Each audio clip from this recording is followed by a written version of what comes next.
Concept clear সিরিজে আজকে আমরা দেখব ইন আর অন এর ব্যবহার, যেটা অনেকেই আমরা ভুল করে থাকি এবং আমরা গন্ডগোল করে ফেলি যে কোথায় ইন বসাবো কোথায় অন বসাবো।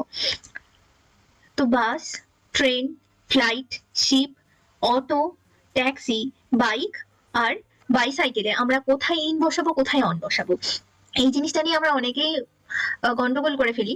তো যখনই পাবলিক ট্রান্সপোর্ট হবে আর সেখানটাতে আমরা উঠে যদি দাঁড়াতে পারি, যেরকম আমরা বাসে কিন্তু দাঁড়াতে পারি, ট্রেনেও দাঁড়িয়ে থাকতে পারি, ফ্লাইটেও দাঁড়াতে পারি, শিপেও দাঁড়াতে পারি, এই সমস্ত ক্ষেত্রে এই পাবলিক ট্রান্সপোর্ট গুলোর জন্য আমরা ইউজ করব অন।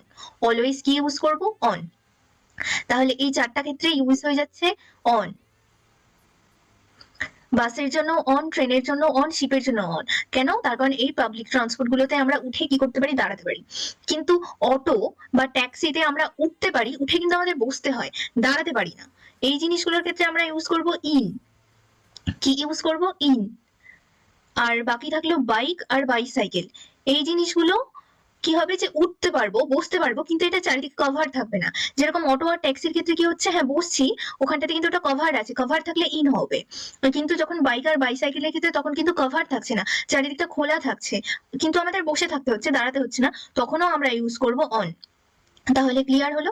আর কেউ কখনো এই কনসেপ্টটাকে ভুলবে না।